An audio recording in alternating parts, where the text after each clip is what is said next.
إيمانا وعلى ربهم يتوكلون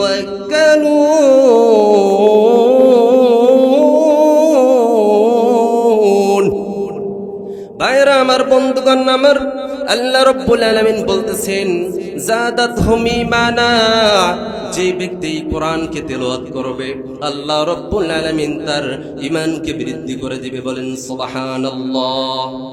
এই কোরআন সাধারণ কোনো কিতাবের মতো নয়। আল্লাহ রাব্বুল আলামিন তাওরাত, জাবুর, ইনজিল অনেক কিতাব তিনি নাজিল করেছেন। সেই কিতাবের হেফাজতের দায়িত্ব আল্লাহ রাব্বুল আলামিন নেন নাই, কিন্তু কোরআনুল কারীম যখন নাজিল করেছেন, তিনি নাজিল করার পরে পরে তিনি জানিয়ে দিয়েছেন ইন্না নাহনু নাযালনা যিকরা ওয়া ইন্না লাহু লাহাফিজুন। নিশ্চয় আমি আল্লাহ রাব্বুল আলামিন এই কোরআনকে নাজিল করেছি, আর এই কোরআনের হেফাজতের দায়িত্ব স্বয়ং আমি আল্লাহ রাব্বুল আলামিন নিয়েছি। বলেন সুবহানাল্লাহ। ভাইরা আমার, বন্ধুগণ আমার, আল্লাহ রাব্বুল আলামিন এমন একখানা কিতাব নাজিল করে দিয়েছেন, সেই কিতাবের শুরুতে আপনি যখন সূরাতুল ফাতিহা বের করবেন, সূরাতুল ফাতিহার পরে সূরাতুল বাকারা, সেখানে পরে দেখবেন আল্লাহ রাব্বুল আলামিন সুস্পষ্ট ভাষায় জানিয়ে দিলেন আলিফ লাম মিম যালিকাল কিতাবু লা রাইবা ফীহি হুদাল লিল মুত্তাকিন।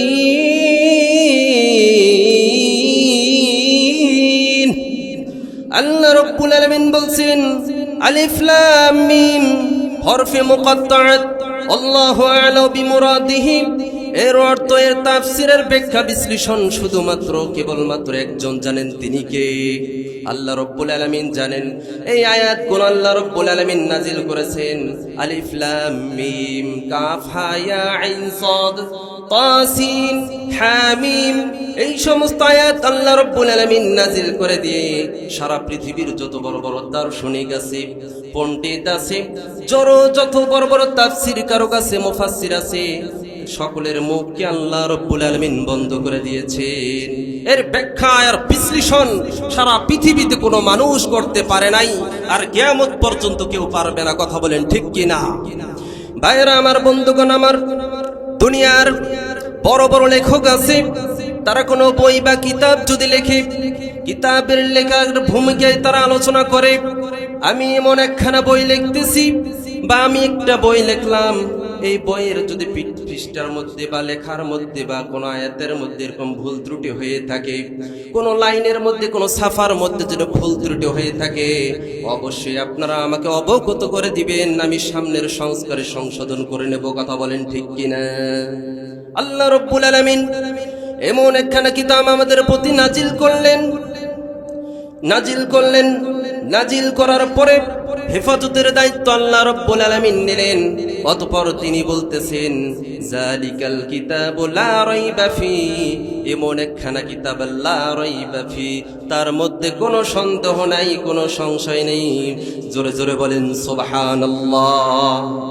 আল্লাহ রাব্বুল আলামিন বলছেন হুদাল লিল মুত্তাকিন, এই কিতাব যে ব্যক্তি অনুকরণ করবে, আল্লাহ রাব্বুল আলামিন বলছেন এই কিতাবের মধ্যে হেদায়েত আছে শুধুমাত্র কেবলমাত্র যারা মুত্তাকিন তাদের জন্য। আল্লাহ রাব্বুল আলামিন এই কিতাবের মধ্যে হেদায়েত রেখে দিয়েছেন। বলেন সুবহানাল্লাহ।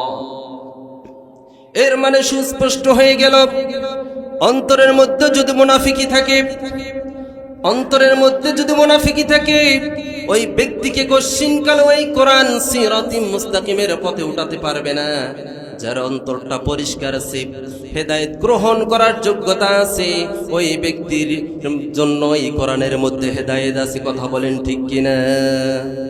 আমার ভাইরা, আমার বন্ধুগণ, আল্লাহ রাব্বুল আলামিন এমন একখানা কোরআন নাজিল করেছেন, এই কোরআনকে যদি আপনি জিজ্ঞাসা করেন, কোরআন তুমি তো নাজিল হয়েছো, কোন দিনে নাজিল হলে, কোন মাসে নাজিল হলো, এই কোরআনকে যদি আপনি প্রশ্ন করেন, আপনার প্রশ্নের জবাব দিবেন ও কোরআন তুমি তো নাজিল হয়েছে দিনের বেলায় নাজিল হয়েছো নাকি রাতের বেলায় নাজিল হয়েছো, কোরআন তার ভাষায় তিনি সুস্পষ্টভাবে জানিয়ে দেবে।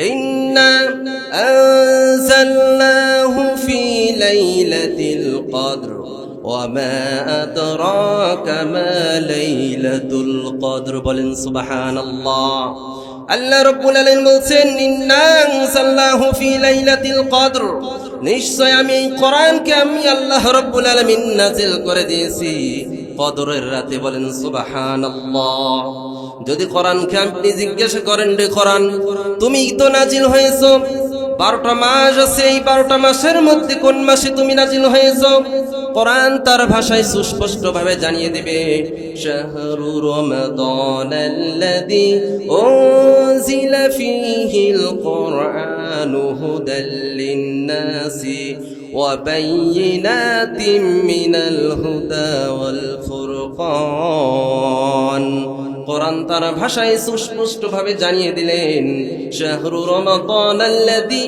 উনজিলা ফীহিল কুরআন আল্লাহ রাব্বুল আলামিন বলছেন আমি কোরআনকে নাযিল করে দিয়েছি রমজান মাসে বলেন সুবহানাল্লাহ ওয়া বায়িনাতিন মিনাল হুদা ওয়াল ফুরকান আল্লাহ রাব্বুল আলামিন বলছেন নাযিল করে দেওয়ার পর তিনি বলতেছেন বাইনাতিন মিনাল হুদা ওয়াল ফুরকান আল্লাহ রাব্বুল আলামিন বলতেছেন এই কোরআনকে আমি আল্লাহ তাআলা নাযিল করে দিলাম সত্য মিথ্যাকে পার্থক্য করে দিবে বলেন সুবহানাল্লাহ ভাইরা আমার বন্ধুগণ আমার এই জন্য কোরআনকে আলিফ লাম মিম থেকে শুরু করে আলহামদুলিল্লাহর আলিফ থেকে শুরু করে মিনাল জিন্নাতি ওয়ান নাস পর্যন্ত প্রত্যেকটা আয়াতকে অনুসরণ করতে হবে অনুকরণ করতে হবে যেমনই ভাবে দুনিয়ার জমিনের মধ্যে 1000 টাকার নোটের মধ্যে যদি এক পাশে সিল স্বাক্ষর সবকিছুই থাকে অপর পাশে যদি সাদা থাকে যেমন এই টাকাটা মার্কেটের মধ্যে চলে না জাল হিসেবে গণ্য হয়